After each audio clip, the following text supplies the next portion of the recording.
जोरदार जयकारा होना चाहिए जी। जयकारा में एकदम ठंडा हो, है ना। अच्छा जोरदार जयकारा होना चाहिए। हमारे गांव के जम्मो झनमन आ जाए कि कथा चालू हो गई करके, कथा सुने बर करके।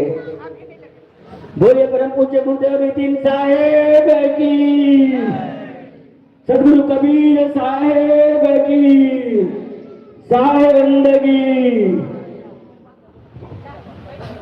साहेब की सतनाम। थोड़ा माइक आवाज वॉल्यूम दे, वॉल्यूम। तो आज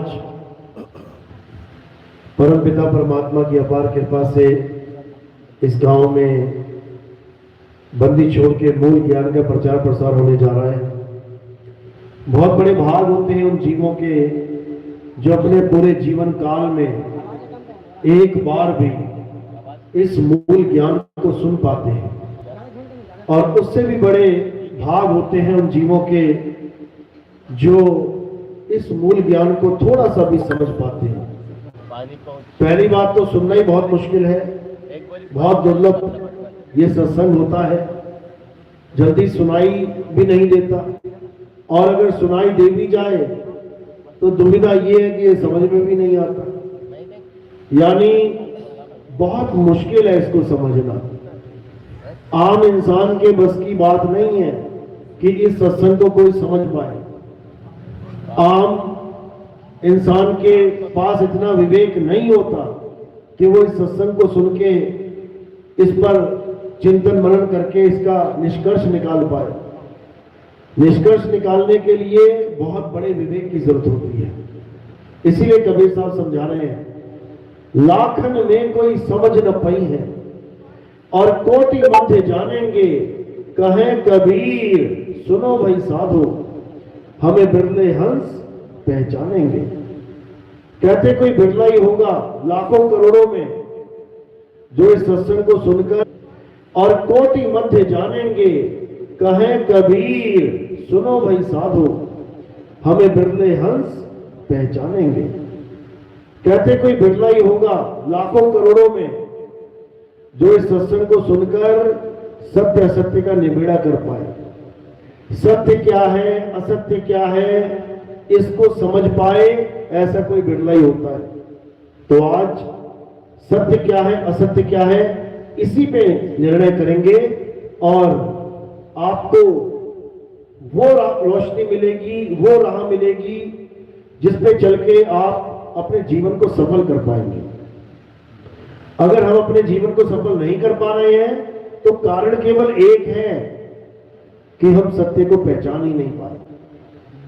आप देखेंगे कोई भी धर्म का इंसान हो, A to Z, हिंदू हो, मुसलमान हो, सिख हो, ईसाई हो, सारी उम्र पूजा पाठ में लगा होता है, सारी उम्र विधि विधान से बताए हुए कर्मों में लगा होता है, कर्म कांड कर रहा होता है, हर चीज करता है, भगवान को पाने के लिए सब कुछ करता है, लेकिन अंत समय में फिर भी रोता हुआ ही जाता है यहां से।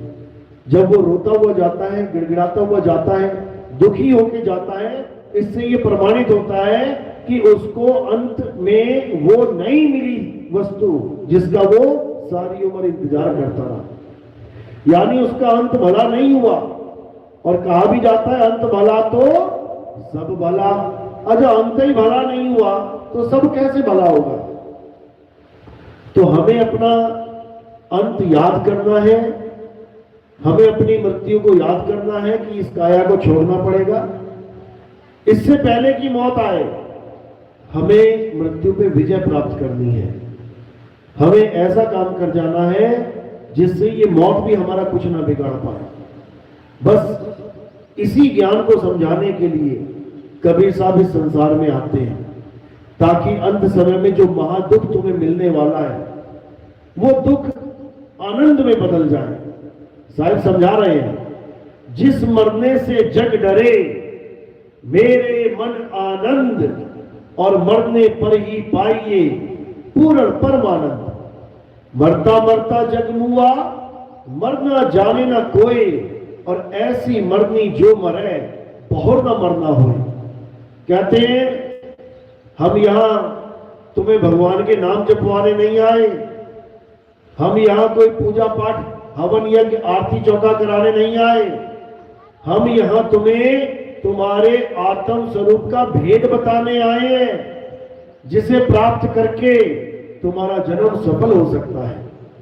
इसीलिए साहिब ने कहा, जल में मीन प्यासी, मोहे देखत आवे हासी, आत्म ज्ञान बिना नर भटके, कभी काबा कभी काशी। यानी जो भी इंसान किसी भी धर्म में, किसी भी जात में, किसी भी मजहब में है, वो भगवान के लिए कहीं ना कहीं भटक जरूर रहा होगा। भटकने का मतलब यानी वो कहीं ना कहीं घूम रहा है भगवान को पाने के लिए। हिंदू काशी में, मुसलमान काबा में, सिख अमृतसर में, जैन अपने मंदिरों में, बुद्धिस्ट अपने मंदिरों में, कहीं ना कहीं लोग भटक रहे हैं। साहब कह रहे हैं कि ये भटकना कब खत्म होगी? आत्म ज्ञान बिना नर भटके। जब हमें आत्म ज्ञान हो जाएगा तो ये भटकना खत्म हो जाएगी। परमात्मा एक है, सबको पता है, लेकिन फिर भी परमात्मा के नाम पे नाना प्रकार के धर्म बने बैठे हैं, नाना प्रकार के पंथ चल रहे हैं, संप्रदाय बन गए। परमात्मा एक ही है। हर संप्रदाय, हर धर्म में यही समझाया जा रहा है, अल्लाह एक है, वाहिगुरु एक है, गॉड एक है, परमेश्वर एक है, नाम अलग अलग नहीं है, लेकिन है वो एक ही। लेकिन उस एक के चक्कर में हम अनेक होके बैठे हुए हैं, क्योंकि हमें केवल उसके नाम पकड़ाए जा रहे हैं, हमें केवल नामों के पीछे दौड़ाया जा रहा है। अब नाम अनेक हैं, इसलिए हम भी अनेक होके बैठ गए। अगर नाम छोड़ के परमात्मा तक पहुंचाने का कार्य शुरू कर दिया जाए तो हम सब दोबारा एक हो जाएंगे, क्योंकि सबका मालिक एक है। एक जैसे पानी एक है लेकिन उसके नाम अनेक हैं, जल, वाटर, नीर, तोय, पानी। अब करे तो करे क्या? या तो पानी पी लो, सब एक हो जाओ, या फिर पानी के नामों के चक्कर में अनेक हो जाओ। ये हमारे सामने दो ही ऑप्शन है, या तो भगवान के, अल्लाह के, वाहिगुरु के नाम पे अनेक हो जाओ, या फिर उसे तत्व ज्ञान से समझ के उस तत्व को पाने के लिए एक हो जाओ, क्योंकि तत्व तो एक ही है, वो उसे कोई दो नहीं कह सकता। तो अब क्या करना है? अब तत्व ज्ञान को प्राप्त करना है। तो आज का सत्संग तत्व ज्ञान पे आधारित है, सत्य असत्य पे आधारित है। आज का सत्संग आपको ऐसा विवेक देगा कि आपको अपने जीवन का मकसद पता लग जाएगा। आखिर हम जी क्यों रहे हैं, आखिर हम इंसान जन्म में क्यों आए हैं, कारण क्या है? हम अपना मकसद भूल चुके हैं। गर्भवास में भक्ति कबूला और बाहर आके उसको भूला। अब उसको याद करना है कि कौन सी भक्ति करनी है हमने। भक्ति तो पत्थर पूजा को भी कहते हैं, भक्ति को नदियों में नहाने को भी कहते हैं, भक्ति तो परिक्रमा करने को भी कहते हैं, भक्ति वेद पुराण के पठन पाठन को भी कहते हैं, भक्ति हर प्रकार के कर्म कांड को भी कह देते हैं। लेकिन गर्भ के अंदर कौन सी भक्ति कबूला था? गर्भ के अंदर तो नहीं पता था ना कि हिंदू बनूंगा कि मुसलमान बनूंगा कि सिख बनूंगा कि ईसाई बनूंगा, कौन से परिवार में पैदा हो जाऊंगा, कुछ नहीं पता। ग्रंथों के नाम तक नहीं पता। एक भ्रूण को क्या पता कौन कौन से ग्रंथ है बाहर? मां के पेट में उल्टा लटका पड़ा है, वो तो उसे कुछ नहीं पता मां के पेट में, लेकिन फिर भी गर्भवास में भक्ति कबूला। अब वो कौन सी भक्ति है, उसके ऊपर थोड़ा प्रकाश डालेंगे। तो आज का सत्संग शुरू करने से पहले परम पिता परमात्मा के नाम पे जयकारा लगाएंगे और फिर सत्संग शुरू करेंगे। बोलिए परम पिता परमात्मा की, सतगुरु बंदी छोड़ कबीर साहिब की, सतगुरु मदन पति साहिब की, दीवान जोहार पति साहिब की, सतगुरु राम सेवक साहिब की, सतगुरु वरात पति साहिब की, कलिनापुर धाम की, सभी संतों की, पंडाल में आई हुई संगत की, इनके माता पिता गुरुदेव की, इनके बाल गोपाल की, इस गांव नगर बस्ती की, आज के आनंद की, सकल हंस को बंदगी, साहिब बंदगी सतनाम। सतगुरु नितिन साहिब की जय।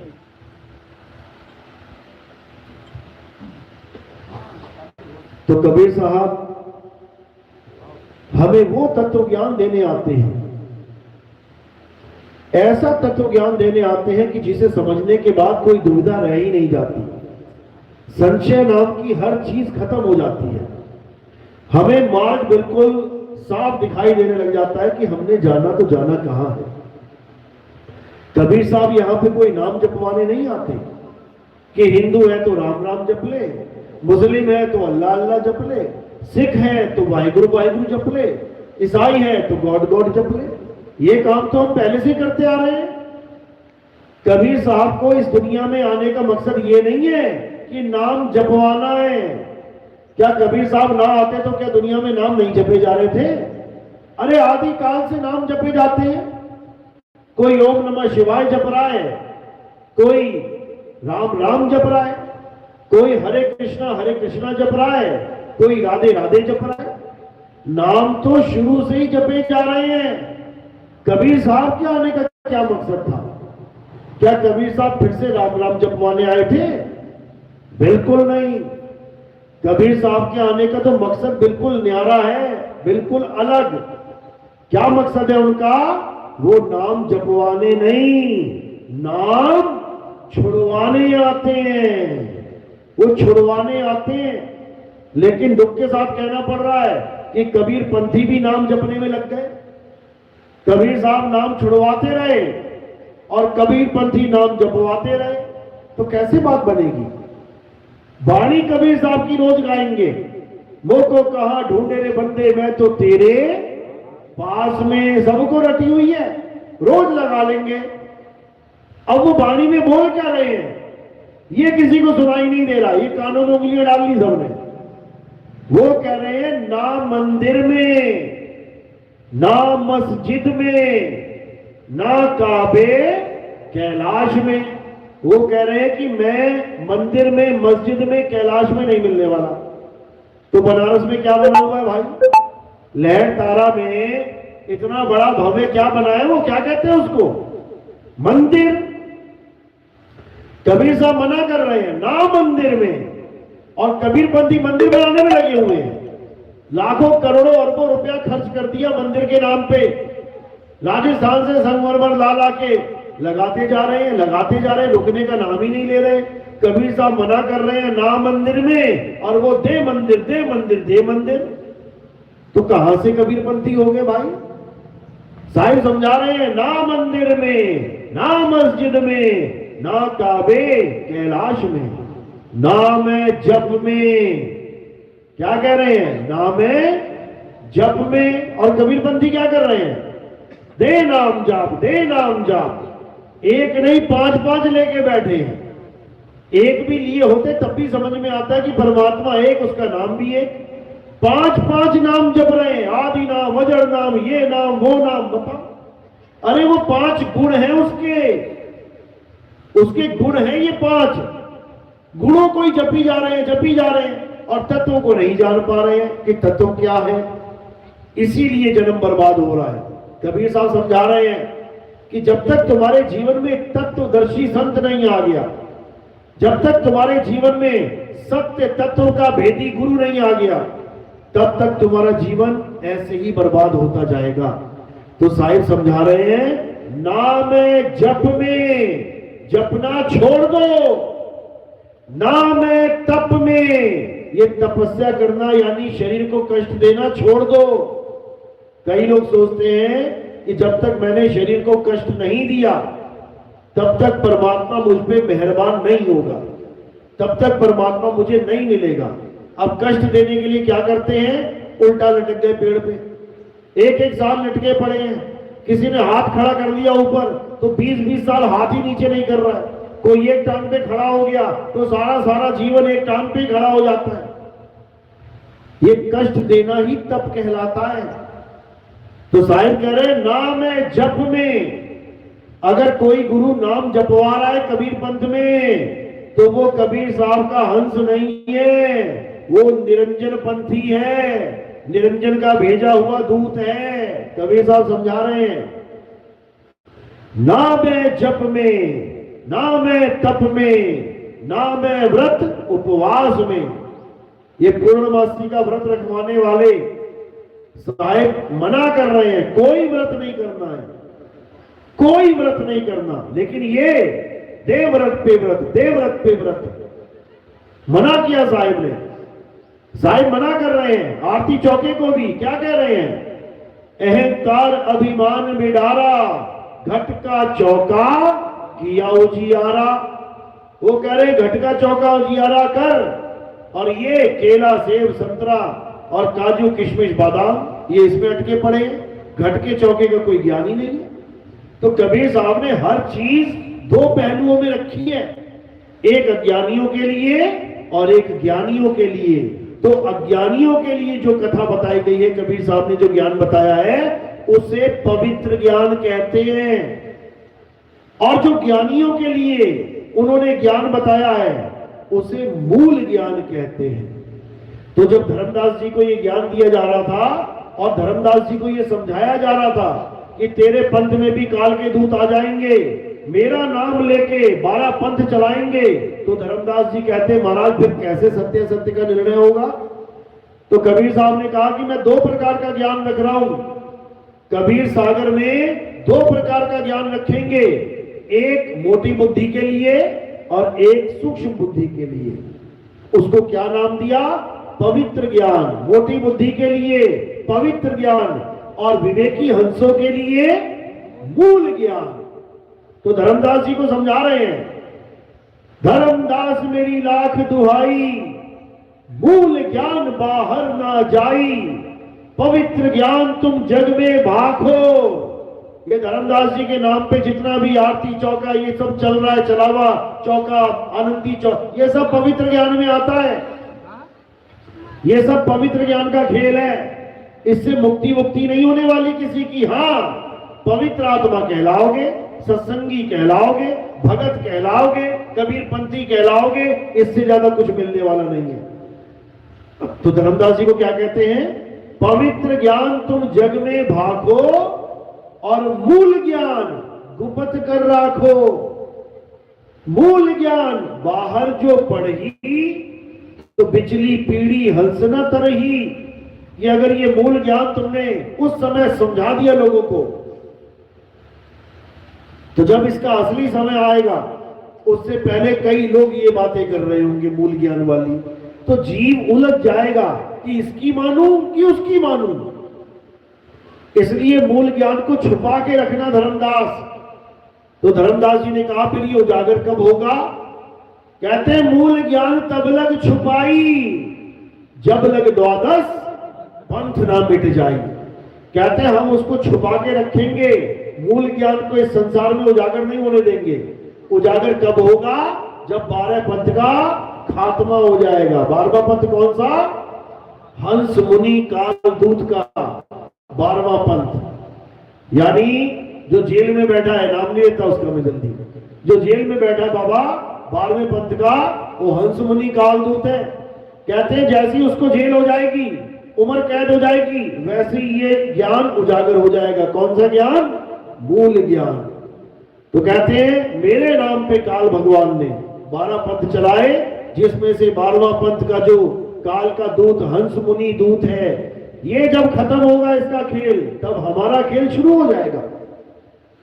12 पंथ काल फुरमाना, भूले जीव न जाए ठिकाना, 13वें पंथ हम ही चले आए, सब पंथ मेट के एक पंथ चलाए। कबीर साहब समझा रहे हैं, कह रहे हैं जब ये 12वां पंथ खत्म हो जाएगा और जब ये मूल ज्ञान उजागर होगा, कहते हैं 13वें पंथ हम ही चले आए, हम ही आ जाएंगे वहां पे और सब पंथ मेट के एक पंथ चलाए। अब लोग सोचते हैं कि कबीर साहब आ जाएंगे, हमें तो कभी दिखाई नहीं दिए, हमें तो दिख नहीं रहे कहां पे। तो वो ऐसे नहीं दिखेंगे भाई। कबीर साहब समझा रहे हैं अगर मुझे देखना चाहता है, अगर मुझे समझना चाहता है, तो क्या समझना पड़ेगा? वाणी क्या कहती है? साहिब कबीर का सब घटवासा। कबीर साहब हम सब में विराजमान हैं, एक भी ऐसा नहीं है जिसमें विराजमान नहीं है। इसी को साहिब ने बोला कबीर, कक्का केवल नाम है, बप्पा ब्रह्म शरीर, रारा सब में रम रहा, वाको नाम कबीर। कि अगर मुझे देखना चाहता है तो पहले सब में देख, मैं दिखाई दूंगा। कैसे दिखाई देंगे? ज्ञान के द्वारा, परिचय के द्वारा, पहचान के द्वारा। तो कहते हैं साहिब कबीर का सब घटवासा, गुपत प्रगट कुछ अजब तमाशा, जहां संत तहां प्रगट भयऊ, और जहां असंत गुप्त तहां रहूं। कहते हैं हमारा प्रकट और गुप्त का तमाशा देख लो कैसा है। जहां पर सच्चा संत बैठा ज्ञान दे रहा होगा, कहते मैं वहीं विराजमान हूं, और जहां पे झूठा गुरु ज्ञान दे रहा होगा, कहते मैं वहां होता हुआ भी गुप्त हूं, वहां मैं गुप्त रहूंगा, वहां मैं नहीं हूं। वहां कौन है? वहां मन रूपी निरंजन बैठा है। वो मन रूपी निरंजन ही ज्ञान दे रहा है। तो निरंजन का ज्ञान और साहिब का ज्ञान, इसमें जमीन आसमान का अंतर है। निरंजन का ज्ञान क्या है? 52 अक्षरों का ज्ञान। अ आ इ ई उ ऊ ए ओ। ये क्या है? ये स्वर। का खा गा घा, ये क्या है? व्यंजन। यानी जो निरंजन का ज्ञान है वो स्वर और व्यंजन का ज्ञान है। स्वर और व्यंजन मिला के कितने हो जाते हैं? 52। यानी 52 अक्षर देने वाला गुरु निरंजन का ही चेला है। 52 अक्षर का ज्ञान देने वाला निरंजन का ही, यानी काल का ही दूत है। और 52 से छुड़वाने वाला वो परमात्मा का हंस है। इसीलिए कबीर साहब ने वाणी में क्या समझाया? जो नर पड़े 52 के फेरा, सो नर जानो काल का चेहरा। जब 52 का टूटे डोरा, सहजे छूटे काल झकोरा। फिर नहीं आए फिर नहीं जाए, सात शब्द में रहे समाये। कहते जो नर पड़े 52 के फेरा, जो भगवान को, परमात्मा को पाने के लिए अक्षरों का जाप कर रहे हैं, कोई भी अक्षर, हिंदी के, पंजाबी के, उर्दू के, फारसी के, स्पेनिश, फ्रेंच, डच, ताइवानी, मंगोलियन, चाइनीज, दुनिया भर की भाषाएं, अगर कोई भी भाषा का कोई भी नाम अगर जप रहा है कोई परमात्मा को पाने के लिए, तो भाई गलत जगह फंस गया। वो काल के दूत के चक्कर में फंस गया है। जो नर पड़े 52 के फेरा, सो नर जानो काल का चेहरा। काल का चेला बन गया वो। अब कबीर का चेला बनना है तो क्या करना पड़ेगा? जब 52 का टूटे डोरा, सहजे छूटे काल झकोरा। यानी ये 52 के डोरे को तोड़ दिया जाएगा। यानी कबीर साहब नाम जपवाने नहीं, नाम छुड़वाने आते हैं। छोड़ दो ये नाम जाप, छोड़ दो ये मंत्रों के जाप, छोड़ दो ये माला जो भगवान के नाम पे तुम्हारे हाथों में पकड़ा दी गई है। क्या करे कबीर साहब? अरे माला फेरत जुग भया, मिटाना मन का फेर, कर का मन का फेंक के, मन का फेर। कबीर साहब समझा रहे हैं कि माला फेरत जुग भया, जुगो जुग बीत गए माला फेरते फेरते, लेकिन ये 84 खत्म होने का नाम ही नहीं ले रही।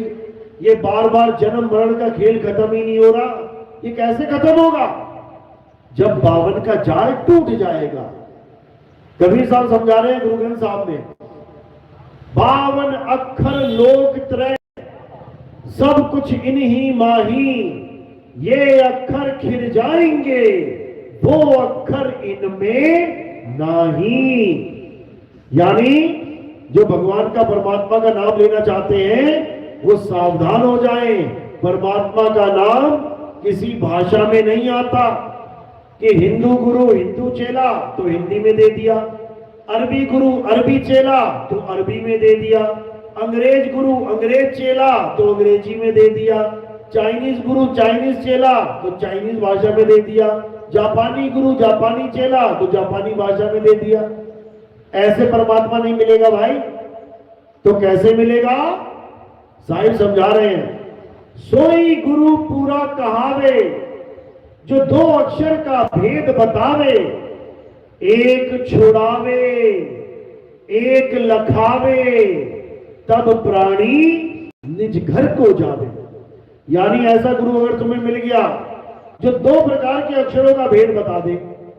पहला अक्षर ये 52 अक्षर जो जीभ से बोले जाते हैं, कानों से सुने जाते हैं, हाथों से लिखे जाते हैं, आंखों से देखे जाते हैं, इनको छुड़वा दे, छोड़ दे और एक लखाए यानी उस आदि अक्षर का लखाव करा दे। आदि अक्षर यानी तुम्हारा आत्म स्वरूप। तुम्हारे 2 स्वरूप हैं यहां पे, एक तो काया स्वरूप और एक आत्म स्वरूप। काया स्वरूप का एक दिन नाश हो जाएगा, लेकिन तुम्हारा आत्म स्वरूप ये कभी नाश नहीं होगा। ये आत्म स्वरूप अजर, अमर, अविनाशी है। इसी आत्म स्वरूप का भेद समझाने के लिए कबीर साहब इस संसार में आते हैं, ना कि नाम जपवाने के लिए। वो मना करते हैं, वो 2 प्रकार के नामों की बात करते हैं, एक सतनाम और एक असत्य नाम। असत्य यानी झूठ और सत्य यानी सच्चा। तो झूठा नाम क्या है? जो इंसानों के द्वारा बनाए जाते हैं, जो इंसानों के द्वारा लिखे और मिटाए जा सकते हैं, ये सब झूठे नाम हैं। इसी को नकली नाम, कृत्रिम नाम बोला गया है। गुरु ग्रंथ साहब में वाणी आती है, कृत्रिम नाम कथे तेरे जीपा, सत्य नाम तेरा परापुर वाला। यानी हे परमात्मा, इस मुंह से बोले जाने वाले सारे नाम, तेरे जितने भी नाम इंसान ने रख दिए हैं, ये कृत्रिम यानी नकली नाम है और तेरा असली नाम वो जीवा से परे है, वो बोलने लिखने से परे है। उसे सतनाम कहते हैं। सतनाम कोई मंत्र नहीं है कि गुरुजी ने बोल दिया सतनाम सतनाम जपो बेटा 2 घंटा और चेला लगा पड़ा है सतनाम सतनाम सतनाम सतनाम सतनाम। इससे कुछ होने वाला नहीं, बल्कि सतनाम का भेद समझना है। सतनाम यानी सच्चा नाम होता क्या है, गुरुजी से पूछना है। गुरुजी मुझे सच्चा नाम दे दो, यानी गुरुजी मुझे सतनाम दे दो। इसका मतलब ये नहीं गुरुजी तुम्हें सतनाम देके जपवा देगा। सतनाम का भेद बताया जाता है, सतनाम का खुलासा किया जाता है, सतनाम को बूझा जाता है। बूझा, जपा नहीं जाता। कबीर सागर की पहली लाइन पढ़ लो, उसी में निबेड़ा हो जाएगा। क्या लिखा है? कबीर सागर पता है ना, कबीर पंथ का बहुत बड़ा ग्रंथ है, धर्मदास जी ने लिखा था। कबीर सागर की पहली लाइन पढ़ लेना, बुद्धि खुल जाएगी। क्या कह रहे हैं? सत्य नाम है सार, बूझो संत विवेक करी, उतरो भव जल पार, सतगुरु का उपदेश यही। कहते सत्य नाम है सार। सार का मतलब क्या होता है? सार का मतलब होता है सत्य, सच, यानी निचोड़, यानी असलियत। तो असल वस्तु क्या है? सत्य नाम है सार, और सतनाम को छोड़ के बाकी सब असार। तो हमें कौन सा गुरु चाहिए? हमें वो गुरु चाहिए जो हमें सार सार ग्रहण करवा दे। तो साईं समझा रहे हैं, सतगुरु ऐसा चाहिए जैसा सूप सुहाए, और सार सार तो गही रहे, थोथा दे उड़ाए। यानी हमें ऐसा गुरु चाहिए जो हमें सार सार तो ग्रहण करवा दे, यानी जो असली नाम है वो हमें बता दे, और जितने भी नकली नाम है वो सब छुड़वा दे, वो सब छुड़वा दे। तब हमारा जन्म सफल होगा, अन्यथा हमारा जन्म सफल नहीं हो सकता। तो इसी सार सार को ग्रहण करना है और असार को त्यागना है। तो कहते हैं सतगुरु सोई सतनाम बतावे, बाकी गुरु कोई काम न आवे। यानी हमें ऐसा गुरु मिल जाए जो हमें सतनाम का भेद बता दे, बस और कुछ नहीं चाहिए। और जो कहते हैं कि सतनाम तो ओम सोहम यानी काल और अक्षय पुरुष का नाम है, बिल्कुल नहीं। सतनाम परमात्मा का नाम है। इसीलिए बाबा नानक 24 घंटा क्या बोलते थे? सत्य नाम वाहेगुरु। ये सतनाम वाहेगुरु यानी परमात्मा का नाम है। वो काल नहीं बोल रहे हैं कि काल और अक्षर पुरुष, वो सतनाम वाहेगुरु बोल रहे हैं। यानी सतनाम ही परमात्मा का असली नाम है। अब ये जपना नहीं है कि कोई सोचे कि सतनाम सतनाम जपना है, बिल्कुल नहीं जपना है। तो क्या करना है? सतनाम के भेद को समझना है। सतनाम क्या है इसको समझना है। तो कबीर साहब समझा रहे हैं, सत्य नाम कोई नाम नहीं कि तुम इसे जपोगे, नहीं। सत्य नाम कोई नाम नहीं, ये है आपन रूप। और जो जाने इस भेद को सो पावे आप स्वरूप। यानी सतनाम तुम्हारा सत्य स्वरूप है जिसे तुमने प्राप्त करना है। सतनाम कोई मंत्र नहीं है कि गुरुजी आए और तुम्हें सतनाम के नाम की घंटी पहना के चले गए, जपो बेटा सतनाम सतनाम, बिल्कुल नहीं। तो कबीर साहब मना करते हैं उन गुरुओं के लिए जो घर घर जाके मंत्र देते हैं। कहते हैं घर घर मंत्र देत फिरत हैं, माया के अभिमाना और गुरुआ सहित शिष्य सब बूढ़े, अंत काल पछताना साधो देखो ये जग बौराना। कह रहे घर घर मंत्र देत फिरत है। ये गुरुजी जितने भी बैठे हैं संसार में, ये क्या दे रहे हैं? मंत्र देते फिर रहे हैं। हमसे मंत्र ले लो, हमसे मंत्र ले लो, हमसे नाम ले लो। और जबकि देना क्या है? आत्म स्वरूप का ज्ञान देना है, अपने स्वरूप का ज्ञान देना है। तो साहिब उन गुरुओं को गुरुआ कहते हैं जो मंत्र देते हैं, और जो स्वरूप ज्ञान देते हैं उन्हें सतगुरु कहते हैं। तो क्या कह रहे हैं? गुरुआ तो घर घर फिरे, कौड़ी केर 50, अपने रूप की खबर नहीं और शिष्य करण की आस। यानी गुरुआ तो घर घर फिरे, यानी ये मंत्र देने वाले घर घर में जाके मंत्र दे के आते हैं, अपने रूप की खबर नहीं। इन्हें अपने आत्म स्वरूप का ज्ञान नहीं होता। ये केवल मंत्र जपते रहते हैं सारा जीवन, खुद भी मंत्र जपते हैं, चेलों को भी मंत्र जपवाते हैं, अपना भी जन्म बर्बाद करते हैं, चेले का भी जन्म बर्बाद करवा देते हैं। तो ऐसे गुरुओं से सावधान कबीर साहब समझा रहे हैं कि इन गुरुआ लोगों की दुर्गति क्या होगी। ये झूठे गुरु कहां जाएंगे? क्यों? क्योंकि ये मंत्र जंत्र दे रहे हैं, और मंत्र जंत्र क्या है? ये झूठ है, झूठ।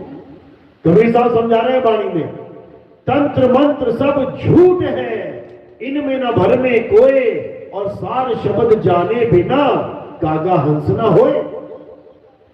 यानी ये सारे मंत्र ये किसी काम के नहीं है। तुम्हें क्या करना है? तुम्हें उसको जानना है जिसकी वजह से ये मंत्र तुम्हारे मुंह से निकल रहे हैं। तुमने मुंह से निकाला कबीर, किसकी वजह से निकला? तुमने मुंह से निकाला अल्लाह, किसकी वजह से निकला? तुमने मुंह से निकाला वाहे गुरु, किसकी वजह से निकला? आत्मा की वजह से। आत्मा ने शरीर को थामा हुआ है तो शरीर में से सारे मंत्र निकल रहे हैं। आत्मा ने शरीर को छोड़ दिया, ये ऐसे गिर जाएगा पत्ते की तरह। उसके बाद एक मंत्र ना निकले इसके मुंह से, निकाल के दिखा दे कोई। आत्मा ने शरीर को छोड़ दिया तो सारे मंत्र खत्म, ये सारी सांसों की क्रियाएं खत्म, ये अनहद नाद खत्म, ये 5 तत्व खत्म, सारा खेल खत्म। तो जानना किसको था? जिसकी वजह से मंत्र निकल रहे थे। और पकड़ क्या लिया? मंत्रों को ही पकड़ लिया, आत्मा को जान ही नहीं पाए। तो कबीर साहब यहां पर कोई मंत्र देने नहीं आते, कबीर साहब यहां पे आत्मा का ज्ञान देने आते हैं। जल में मीन प्यासी, मोहे देखत आवे हासी, आत्म ज्ञान बिना नर भटके, कभी काबा कभी काशी। यानी कौन से ज्ञान के बिना हम भटक रहे हैं? आत्म ज्ञान। आत्म ज्ञान मतलब किसका नाम जपना है? कबीर साहब का, राम जी का, अल्लाह जी का, वाहिगुरु जी का, किसी का नहीं। आत्म ज्ञान का मतलब है जहां पर भी आत्म शब्द जुड़ जाए किसी भी शब्द के आगे, तो सारा खेल कहां पे शिफ्ट हो जाता है? तुम्हारे ऊपर। सारी कहानी कहां पे आके टिक जाती है? तुम्हारे ऊपर। जैसे अभी आपको कहें कि कथा लिखो, आप किसी की भी कथा लिख सकते हो, लेकिन अगर हम कहें कि आत्म कथा लिखो, तो किसकी लिखोगे? खुद की। क्योंकि कथा किसी की भी हो सकती है, लेकिन आत्म जुड़ गया तो कथा तुम्हारी हो गई। तुम्हारी आत्म कथा यानी मेरी कथा। किसी ने कहा हत्या कर दो, तो किसी की भी कर सकते हो, लेकिन अगर कोई कहे कि आत्महत्या कर लो, तो किसकी हत्या करनी पड़ेगी? खुद की। इसी प्रकार आत्म रक्षा यानी खुद की रक्षा। इसी प्रकार आत्मनिर्भर यानी खुद पे निर्भर। इसी प्रकार आत्म कल्याण यानी खुद का कल्याण। इसी प्रकार आत्म ज्ञान यानी खुद का ज्ञान। खुद का, किसी और का नाम नहीं जपना है। तुम्हें खुद का ज्ञान चाहिए, आत्म ज्ञान चाहिए, तब कल्याण होगा। इसी आत्म ज्ञान को निज नाम कहते हैं। तुम्हें किसी और का नाम नहीं जपना है, तुम्हें अपना नाम समझना है। मेरा नाम क्या है?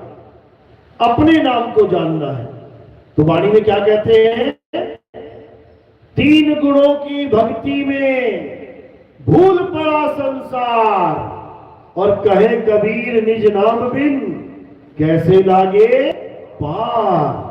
कह रहे हैं अगर तुमने पार होना है तो निज नाम को जानना पड़ेगा। निज नाम, किसी और का नाम नहीं जपना है, अपने आप को जानना पड़ेगा। क्यों? क्योंकि तुम्हारा परमात्मा तुम्हारे अंदर विराजमान है। कैसे? जैसे तिल में तेल रहता है। अब तिल का बोरा भरा पड़ा है घर में, और तेल ढूंढने जा रहे हो जंगल में, तो कैसे बात बनेगी? नहीं बनेगी। तो क्या करना पड़ेगा? उसी तिल को आप लेके जाओ चक्की पे, उसको जब पेरोगे तो उसमें से तेल निकल आएगा। इसी को समझाया कबीर साहब ने। ज्यों तिल माही तेल है, और ज्यों चकमक में आग, तेरा साईं तुझ में है, जाग सके तो जाग। कहते तेरा साईं तुझ में विराजमान है, यानी मेरा परमात्मा मेरी आत्मा में बसता है। लेकिन हमें आत्मज्ञान है नहीं, तो परमात्मा को कहीं बाहर ढूंढ रहे हैं। उसी हिरण की तरह जिसकी नाभि में कस्तूरी है, लेकिन उसे कोई बताने वाला नहीं मिल रहा। अब नाभि में कस्तूरी है, लेकिन उसे ढूंढने के लिए वो कहां जा रहा है? बन बन भटकता जा रहा है। बन बन हजारों किलोमीटर की यात्रा कर लेता है, लेकिन कस्तूरी ढूंढ नहीं पाता, जबकि है उसके पास।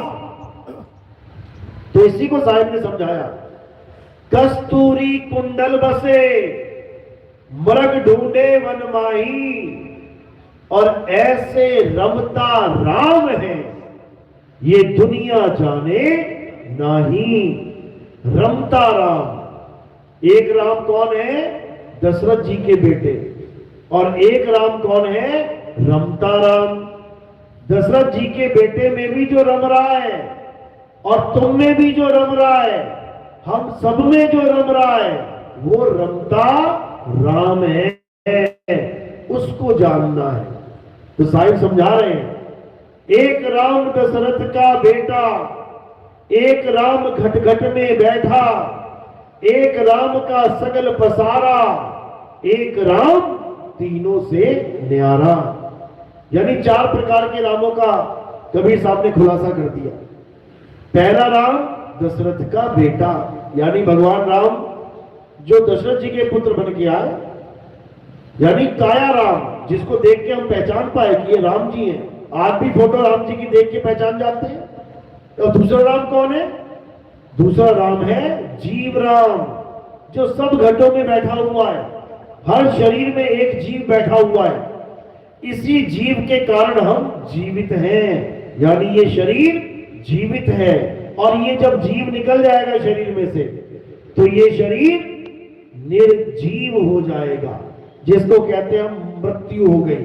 पिताजी मर गए, माताजी मर गई।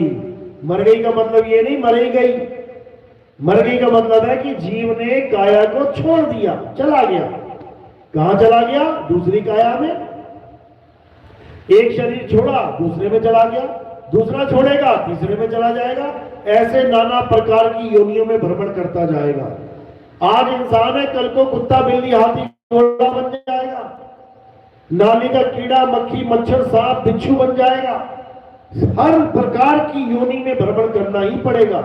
जो योनियों में भ्रमण कर रहा है वो कौन है? वो जीव है। तो एक राम दशरथ का बेटा काया राम, तन राम। एक राम घटघट में बैठा, ये जीव राम। एक राम का सगल पसारा, ये मन राम। और एक राम तीनों से न्यारा, ये आत्म राम, जिसे परमात्मा भी कहते हैं। तो इन चारों राम की व्याख्या करके साहिब ने क्या बोला कि चौथे राम को जान ले, तब होगा कल्याण। लेकिन कोई पहले राम से ऊपर उठने को तैयार नहीं है। दिक्कत ये है। तो ठीक है, ये एक पढ़ाई की तरह है। पहले राम की पूजा करो, फिर दूसरे राम को जानो, फिर तीसरे राम को पहचानो, फिर चौथे राम तक पहुंच जाओ। अगर ऐसा भी जीवन में हो जाए तो बहुत अच्छी बात है, तरक्की हो गई। लेकिन कहो पहले राम को ही पकड़ के बैठे रहो सारी उम्र, तो मेरे भाई जन्म सफल नहीं हो पाएगा, जन्म सफल नहीं हो पाएगा। भगवान राम खुद अपने गुरु जी के पास बैठ के जब पूछे कि हमारी मुक्ति कैसे होगी गुरुदेव, तो गुरु जी क्या बोले कि बिना आत्म ज्ञान के किसी की मुक्ति नहीं हो सकती। हे राम, आत्मा को जानो, आत्मा को पहचानो, आत्मा ही परम सत्य है। यही गीता में समझाया गया कि हे अर्जुन, इस दुनिया में दो प्रकार के तत्व हैं, एक असत्य और एक सत्य। असत्य क्या है? जो बनता और बिगड़ता है, जो जन्मता और मरता है, जो पल पल बदलता है, जो सदा एक सा नहीं रहता, वो असत्य है। यानी ये पूरा संसार, आप नजर घुमा के देख लो, हर एक चीज बदल रही है। सूरज बदल रहा है, चांद बदल रहा है, तारे आसमान बदल रहे हैं, सब कुछ बदल रहा है। हर इंसान बदल रहा है, पेड़ पौधे बदल रहे हैं, सब जानवर बदल रहे हैं, सारे तत्व बदल रहे हैं, हर चीज बदल रही है। यानी ये सब माया का खेल है, ये सब माया है, इसमें से परमात्मा एक भी नहीं है, समझ लो। तो ये असत्य तत्व की बात चल रही है। और सत्य तत्व क्या है? हे अर्जुन, इस दुनिया में सत्य केवल एक है, और वो क्या है? आत्म देव ही सत्य है। जीव नहीं, जीवात्मा नहीं, आत्म देव यानी परमात्मा ही सत्य है। अचल आत्मा ही सत्य है। ये चलने वाली आत्मा नहीं, इसको जीवात्मा कहते हैं। जो आज यहां है कल वहां है, आज इस योनि में है कल उस योनि में है, ये चल आत्मा है, यानी जीव आत्मा है। और जो हमें चाहिए वो अचल आत्मा है, अचल।